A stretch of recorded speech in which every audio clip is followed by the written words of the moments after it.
नए साल के आगाज के साथ ही कांग्रेस ने केंद्र सरकार पर महंगाई को लेकर हमला बोला है।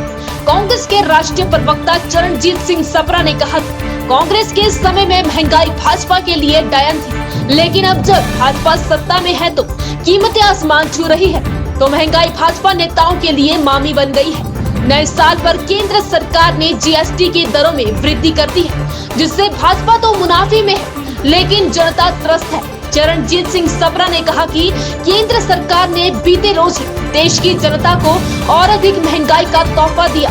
जीएसटी की दरों में वृद्धि की गई है, जिससे रोजमर्रा की चीजें बहुत अधिक महंगी होने वाली है। कि नव वर्ष जो कल ही शुरू हुआ है, उसका एक उपहार मोदी जी ने भारत की जनता को दिया है। महंगाई की मार, ये नव वर्ष का केंद्र सरकार का उपहार। आप सभी को पता है कि कल जीएसटी की दरों में वृद्धि हुई है। ऐसी अनेक वस्तुएं हैं जो 5% के दायरे में थी, वो 12% के दायरे में आ गई हैं। जो 12% के दायरे में थी, वो 15 और 18% के दायरे में आ गई हैं। आज चाहे आटा है, चाहे दाल है, चाहे प्याज है, सब्जी है, एलपीजी गैस है, हर चीज के दाम बढ़ चुके हैं।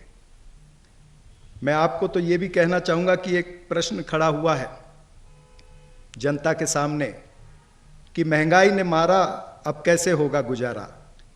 ये बहुत बड़ा प्रश्न चिन्ह है कि एक इंसान की आमदनी 98 है और खर्चा रुपया है। जीएसटी का माध्यम हो या पेट्रोल डीजल पर एक्साइज का माध्यम हो, सरकार को चाहिए कमाई, लेकिन जनता की हो रही है पिसाई। जो महंगाई 2013 में डायन होती थी मोदी जी की भाषा में, वो आज भारतीय जनता पार्टी के प्रवक्ताओं की और उनके भक्तों की मामी बन चुकी है। अब उस डायन की कोई बात नहीं करता। ना तो कोई फिल्मी सितारे, ना स्मृति ईरानी, ना अमिताभ बच्चन, ना अक्षय कुमार, कोई भी महंगाई के खिलाफ निकल के बाहर नहीं आ रहे, जो एक समय में यूपीए की सरकार के समय रोज ट्वीट करते थे। आज अगर आप दाल का भाव देखेंगे, 60 रुपए 70 रुपए किलो दाल, वो 150 रुपए प्रति किलो हो गई है। खाने का तेल जो 150 160 रुपए प्रति लीटर मिलता था, वो आज 250 रुपए प्रति लीटर मिल रहा है। उसी तरह से जीवन आवश्यक वस्तुएं सभी महंगी हो गई हैं। चाहे वो कपड़ा है, सीमेंट के दामों पर जीएसटी बढ़ गई है, स्टील के दामों पर जीएसटी बढ़ गई है।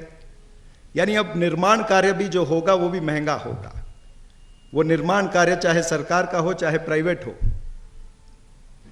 हर चीज में जीएसटी की वृद्धि हुई है। इतना तक कि फुटवेयर, यानी जो हमने और आपने जूते या चप्पल पहने हैं, उस पर भी जीएसटी में वृद्धि हो गई है।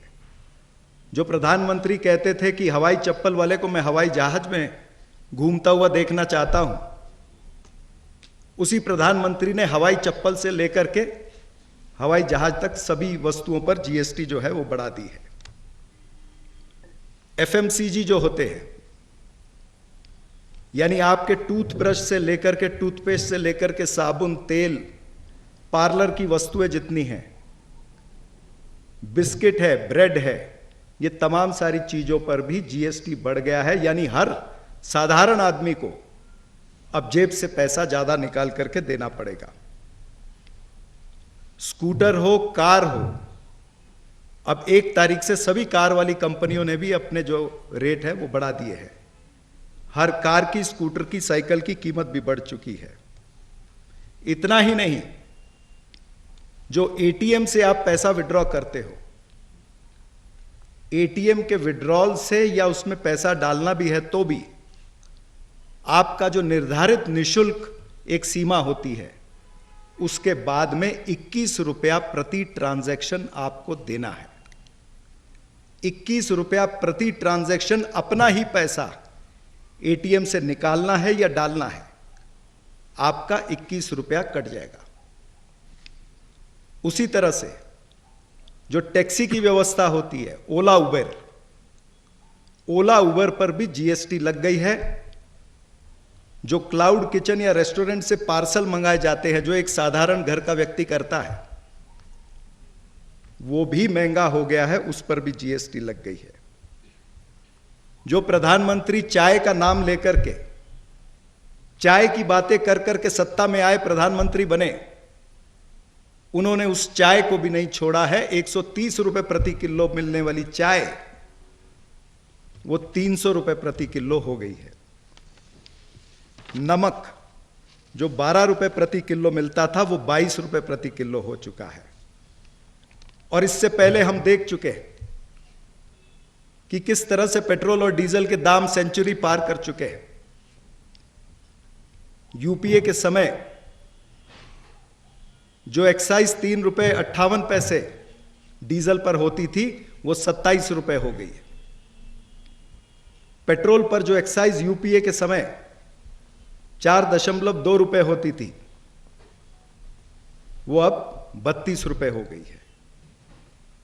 यानी इस देश के अंदर महंगाई है वो चरम छू रही है। और भारतीय जनता पार्टी के नेता कहते हैं कि मोदी है तो मुमकिन है, लेकिन मैं ये आज कहता हूं कि मोदी है तो महंगाई है, मोदी है तो बर्बादी है। जिस तरह से जीएसटी बढ़ रही और जिस तरह से पेट्रोल डीजल के भाव बढ़ रहे हैं, ये आम आदमी की जेब पर एक लूट लगाई जा रही है। ये चाहे कहते हैं कि मैं मन की बात करता हूं, लेकिन उद्योगपतियों के साथ में ये धन की बात करते हैं। इस देश के अंदर मात्र 4 लोग, इस देश को 4 लोग चला रहे हैं। 2 इस देश को बेच रहे हैं और 2 इस देश को खरीद रहे हैं। और आदरणीय प्रधानमंत्री जहां भी जाते, जो बीजेपी शासित राज्य, जिस तरह से हिमाचल प्रदेश, यहां भी कुछ दिन पहले आए थे और डबल इंजन की बात करते हैं कि ये डबल इंजन की सरकार हमने दी है। लेकिन मैं आपको एक और बात आज बताना चाहूंगा, आपके माध्यम से हिमाचल प्रदेश की जनता को बताना चाहूंगा कि जहां जहां भी डबल इंजन की सरकार है, वहां पर फायदा आम जनता को नहीं हो रहा, डबल ए को हो रहा है। यानी अडानी और अंबानी को फायदा हो रहा है।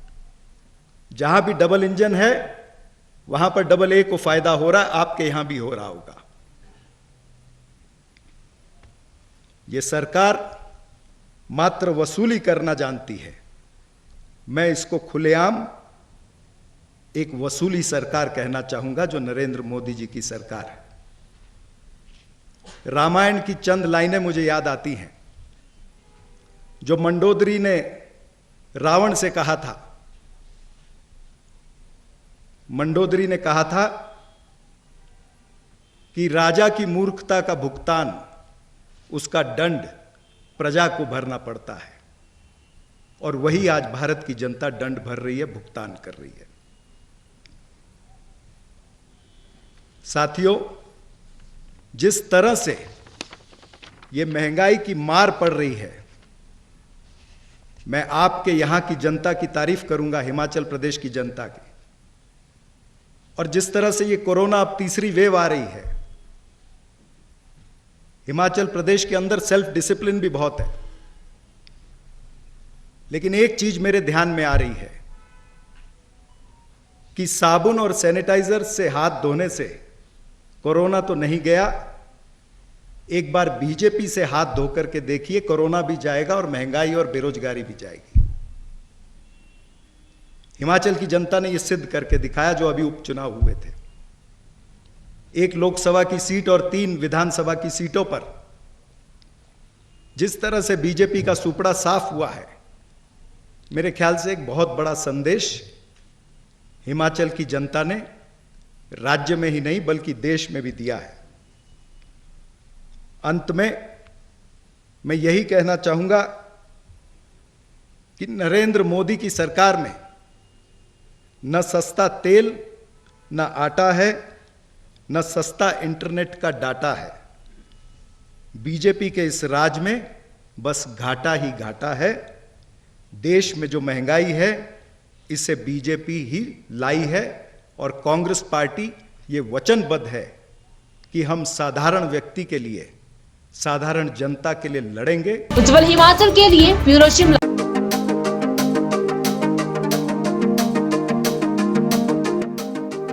डॉक्टर KD आइज हॉस्पिटल, आपकी आंखों का हम रखेंगे ख्याल।